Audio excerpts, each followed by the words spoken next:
Assalamualaikum warahmatullahi wabarakatuh. Bertemu lagi dengan saya di mata kuliah perencanaan perpajakan, khususnya untuk yang UMKM. Kita lanjutkan materi setelahnya. Sebelum sesi yang sebelumnya kita sudah jelaskan terkait dengan perencanaan pajak untuk PPh Badan. Untuk pertemuan kali ini kita akan membahas terkait dengan tax planningnya dalam rangka mengefisienkan PPh Badan. Jadi kalau di sesi sebelumnya kita membahas secara umum gitu ya, apa penghasilannya itu atau laba kena pajaknya itu diperoleh dari mana gitu ya. Kemarin sudah saya jelaskan. Kemudian kita akan membahas di sesi ini bagaimana tax planningnya, bagaimana perencanaannya, terutama untuk meminimalisir jumlah pajak yang dibayarkan oleh badan. Nah, berikut ini beberapa upaya yang dilakukan oleh perusahaan terutama untuk meminimalisir jumlah pajak untuk PPh Badan. Yang pertama itu yang perlu diketahui adalah memilih sistem pembukuan yang tepat. Nah, nanti akan saya jelaskan ya pemilihan pembukuan yang tepat itu seperti apa. Jadi ada beberapa bagian begitu ya. Kita itu boleh melakukan pembukuan atau kita boleh melakukan pencatatan saja begitu ya. Nanti akan saya jelaskan lebih lanjut. Kemudian ada pemilihan metode penyusutan aktiva tetap dan amortisasi serta aktiva tidak berwujud. Bagaimana kita itu bisa mengidentifikasi kira-kira yang cocoknya di mana toh? Apakah kita itu menggunakan metode garis lurus atau menggunakan metode saldo menurun? Nanti akan saya jelaskan juga. Kemudian yang ketiga, pemilihan metode penilaian persediaan. Itu yang biasa dipakai oleh perusahaan dalam meminimalisir ya, untuk PPh Badan. Kemudian pemilihan pemberian kesejahteraan kepada karyawan dalam bentuk natura atau cash. Ini sudah saya jelaskan di paling awal kemarin, bahwasanya sebaiknya kita itu memberikan natura saja dibandingkan ketika kita berikan dalam bentuk cash. Yang pertama ini yang kita jelaskan yaitu terkait dengan pemilihan sistem pembukuan yang tepat. Seperti gimana toh pemilihan sistem pembukuan yang tepat tuh begitu kan. Nah, ini kita akan jelaskan metode perhitungan penghasilan dan biaya yaitu menurut accrual ataupun cash begitu ya. Nah, sebenarnya di dalam akuntansi sendiri ya, terutama untuk perpajakan sebenarnya sudah mulai gitu ya, bahwasanya semua itu didasarkan pada accrual ya, basisnya adalah accrual. Kalau yang sebelumnya kan boleh menggunakan cash gitu kan, tapi sekarang sudah menggunakan accrual. Jadi untuk menginisiasi untuk yang pertama ini mungkin agak susah karena apa? Karena memang semuanya sudah menggunakan yang accrual, tidak menggunakan cash basis. Tapi enak itu kalau menggunakan cash basis. Jadi kita itu bisa mengulur-ngulur waktu. Kalau sebelumnya kita belum menerima uangnya, berarti kita belum mengakui itu sebagai pendapatan. Tapi kalau beda kalau untuk yang accrual, kalau accrual itu berarti walaupun uangnya belum terjadi tapi sudah ada transaksi, maka kita segera mencatat adanya pendapatan yang kita terima. Nah, disebutkan di situ bahwasanya menurut style accrual ada penghasilan diakui pada waktu diperolehnya dan biaya diakui pada waktu terutang. Jadi pada saat penjualan tadi sudah saya jelaskan ya, bahwasanya terjadi transaksi walaupun kita itu belum mendapatkan uangnya, maka untuk pajaknya sudah boleh terutang, begitu ya. Kemudian kalau style kas itu ada penghasilan dianggap sebagai penghasilan begitu ya, ketika benar-benar diterima secara tunai cashnya. Ketika kita menerima itu baru kita akui itu sebagai pendapatan. Nah, seperti saya bilang tadi bahwasanya untuk metode yang pertama ini memang agak susah gitu ya. Kenapa? Karena memang agak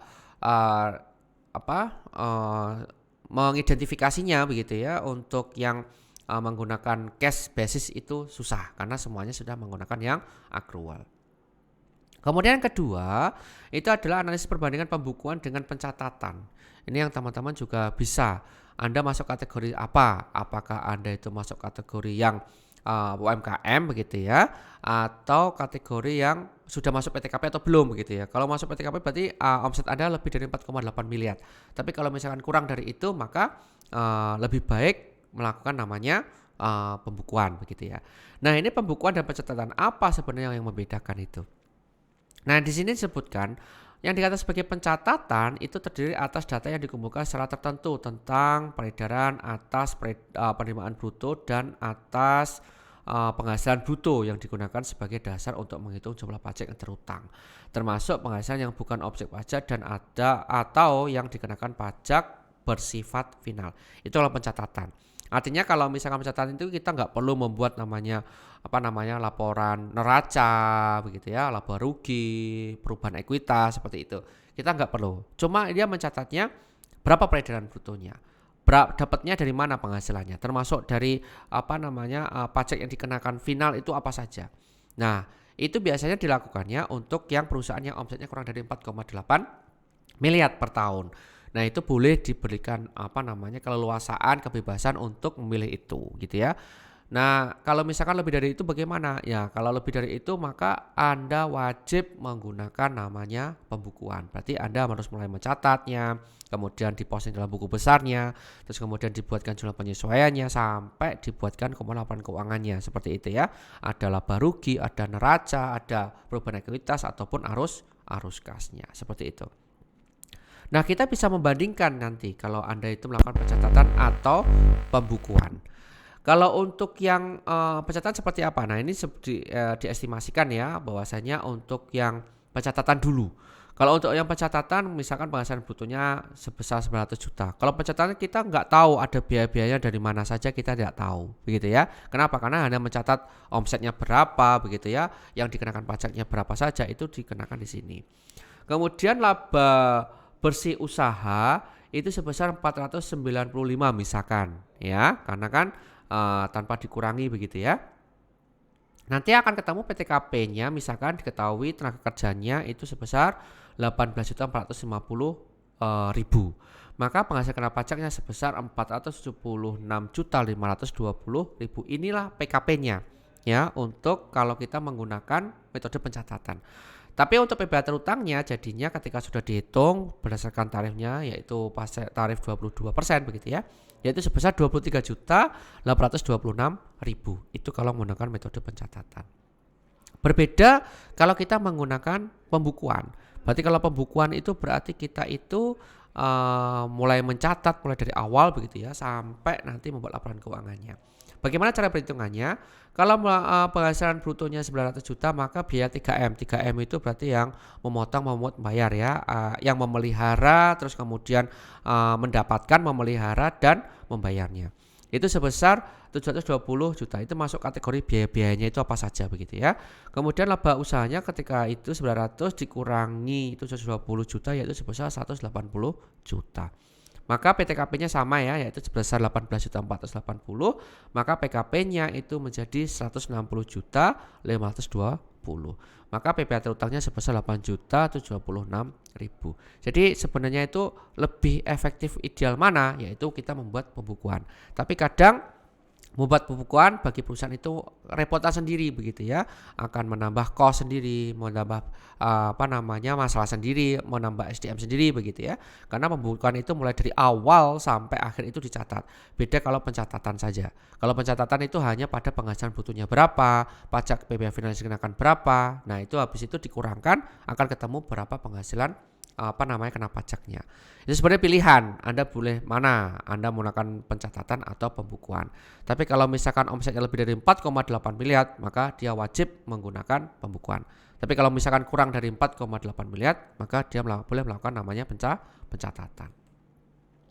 Nah, keuntungannya apa kalau kita melakukan pembukuan dibandingkan pencatatan? Apa aja? Yang pertama, untuk menghitung harga pokok dan biaya usaha, kalau pencatatan tidak boleh diperhitungkan. Tapi kalau untuk pembukuan itu bisa diperhitungkan, yaitu pengeluaran yang masuk kategori sebagai deductible.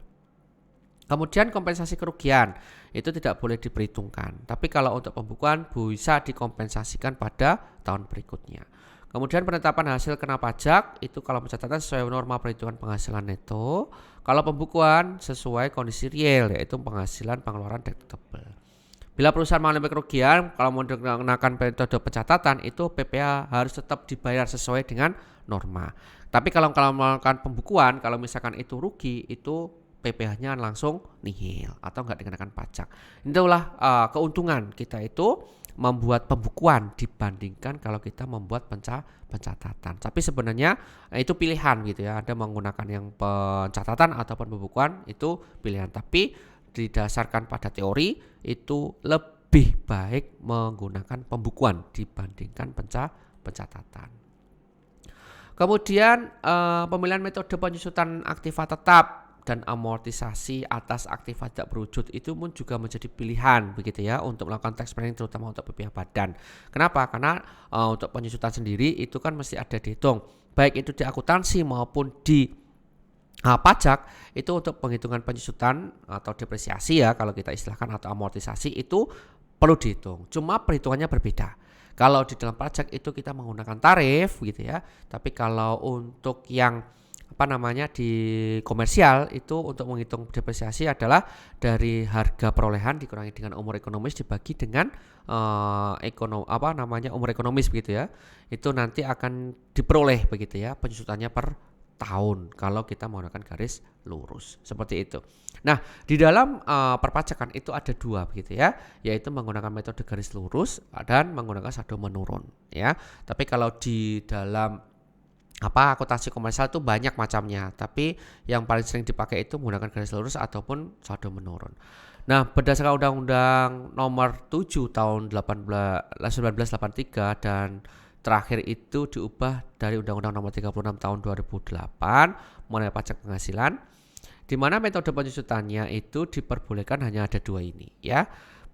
Pertama garis lurus dulu. Kalau menggunakan garis lurus yaitu menghasilkan pembebanan yang tetap selama masa umur manfaat aset jika nilai residunya tidak berubah. Kemudian kalau menggunakan saldo menurun ganda atau decline balance method itu pembebanan yang menurun selama masa umur manfaat dengan cara menerapkan tarif penyusutan atas nilai sisa bukunya. Nah, seperti itu. Nah, sebagai contoh di sini udah jelaskan ya bahwasanya misalkan PT Continental jenis hartanya itu mesin tanggal pembeliannya itu awal tahun 2008, harga perolehannya itu sebesar 250 juta. Masa manfaat ekonomisnya itu dihitung 4 tahun kalau menggunakan komersial. Tapi kalau berdasarkan fiskal itu harus 8 tahun karena pemilihannya itu 8 tahun, 10 tahun, 12 tahun kalau nggak salah gitu ya. Nilai residunya itu nihil berarti nggak ada nilai residunya. Menggunakan metode garis lurus yaitu tarifnya itu sebesar 12,5% dari harga perolehan. Ya, itu Anda bisa lihat pada tabel penyusutan fiskal. Kemudian metode saldo menurun itu tarifnya 25% dari harga perolehan. Nah, hasilnya kita bisa identifikasi di sini ya. Untuk fiskal ya, di sini ada metode garis lurus MGL itu, kalau MSM metode saldo menurun. Nah, umur ekonomisnya dari hitung 8 tahun, ini kalau mau garis lurus tadi dihitungnya dikalikan tarifnya 12,5%. 12,5% dikalikan dengan harga perolehannya. Nanti setiap tahunnya akan ketemu sebesar 31.250. Mungkin di terakhir itu nanti ada sisa, tapi tadi disebutkan bahwasanya tidak ada nilai sisa. Karena tidak ada nilai sisa maka langsung diakumulasikan. Totalnya itu sebesar 250 juta. Ataupun juga menggunakan metode saldo menurun gitu ya. Kalau metode saldo menurun itu tarifnya itu sebesar 25%, dua kali dari tarif dari garis lurus. Nanti dihitung berapa tarifnya, 250 juta dikalikan 25% berapa, nanti dikurangi begitu ya. Nah, saldo menurun semakin menurun itu dari tahun berikutnya menurun. Begitu tahun 2016 kok banyak Pak, karena kan nanti langsung disusutkan. Artinya tidak ada nilai sisa, karena tidak ada nilai sisa berarti untuk yang tahun 2016 itu langsung disusutkan. Artinya diakumulasikan sisanya berapa, nanti langsung dijumlahkan. Nah, itu nanti ketika dihitung yaitu jumlahnya sebesar 250 juta. Nah, itu caranya. Jadi artinya Anda boleh memilih yang garis lurus atau yang saldo menurun. Itu pilihan begitu ya. Jadi artinya kalau teman-teman nanti itu menghitung penyusutan, kalau di dalam komersial begitu ya, kalau bisa itu disesuaikan. Kalau garis lurus ya udah garis lurus saja ya. Nanti di pajak pun juga akhirnya nanti nilainya sama. Jadi biar nggak double ketika kita menghitung penyusutan. Seperti itu ya. Terus kemudian pemilihan metode penilaian persediaan ya. Menilai persediaan barang hanya boleh menggunakan harga perolehan saja, begitu ya. Penilaian pemakaian persediaan untuk perhitungan harga pokok hanya boleh dilakukan dengan cara rata-rata atau dengan cara mendahulukan persediaan yang didapat pertama atau FIFO. Jadi yang boleh itu hanya average sama FIFO saja. LIFO sudah nggak diperbolehkan. Last in first out sudah nggak dipakai. Baik itu di komersial ataupun fiskal sudah nggak dipakai ya untuk yang LIFO. Yang dipakai hanya FIFO dan average saja, seperti itu. Kemudian yang keempat, pemilihan pemberian kesejahteraan kepada karyawan dalam bentuk natura atau cash. Ini sudah saya singgung di awal sebenarnya ya. Saya ulangi lagi bahwasanya lebih baik kita itu memberikan cash biar nggak membebani bagi pegawainya. Kenapa? Kalau membuatkan cash itu berarti dia masuk sebagai objek pajak dan itu pasti akan kenakan pajak. Beda dengan yang natura. Kalau natura itu tidak masuk sebagai deductible expense begitu ya. Artinya tidak masuk kategori sebagai beban yang dikurangkan dengan penghasilan bruto. Berikut keadaan di mana perusahaan tidak cocok memberikan natura atau kerimanan. Jadi sebenarnya itu pilihan gitu ya. Kalau misalkan mampu ya udah dalam bentuk natura. Tapi kalau misalkan nggak mampu ya nggak apa-apa. Ini kondisinya. Yang pertama adalah pada perusahaan yang sedang keadaan rugi. Jadi tidak ada kewajiban begitu ya kalau perusahaan itu harus memberikan natura kepada karyawan ya. Tapi harus lihat kondisinya. Apakah perusahaannya itu dalam kondisi sehat atau kurang sehat. Kemudian kedua, pada perusahaan yang dikenakan PPh badan secara final. Maksudnya apa? Contoh memberikan makanan dan minuman bagi seluruh pegawai dan penyediaan bus antar jemput pegawai. Itu yang sudah diberikan itu tapi kemudian masih minta natura yang lainnya begitu ya, itu sebenarnya sudah dikenakan PPh final juga. Tapi hati-hati sebenarnya ya dalam pemberian kesejahteraan kepada karyawan pun bagi perusahaan pun juga sebenarnya kita harus hati-hati. Hati-hatinya dalam rangka bagaimana nantinya itu ke depan begitu ya, biar kita itu pertama bisa meminimalisir jumlah pajak dan yang paling utama itu adalah dia tidak masuk kategori sebagai deductible expense atau biaya yang boleh dikurangkan dengan pajak. Kalau dia boleh dikurangkan ya itu yang kita pakai. Tapi kalau nggak diboleh atau non deductible expense maka nggak usah kita pakai karena itu nanti tidak mengurangi dari penghasilan bruto. Kalau tidak mengurangi dari penghasilan bruto otomatis pun juga laba kena pajaknya pun juga tidak akan berkurang. Tapi kalau misalkan nanti boleh dikurangkan otomatis laba pun juga akan berkurang. Kalau labanya berkurang maka jumlah objek pajak pun juga akan berkurang totalnya dan pajak yang dibayarkan kepada pemerintah pun juga akan berkurang. Itu beberapa alternatif yang dipakai oleh perusahaan terutama kaitannya dengan tax planning yang nantinya itu bisa dimanfaatkan oleh perusahaan, apa saja tax planning yang dilakukan oleh perusahaan. Mungkin itu saja untuk pertemuan kali ini. Terima kasih atas perhatiannya. Apabila masih ada kekurangan atau mungkin ada pertanyaan, persilakan untuk bertanya lewat grup ataupun WA grup gitu ya. Itu aja. Terima kasih atas perhatiannya. Saya akhiri. Bila taufiq wal hidayah. Wassalamualaikum warahmatullahi wabarakatuh.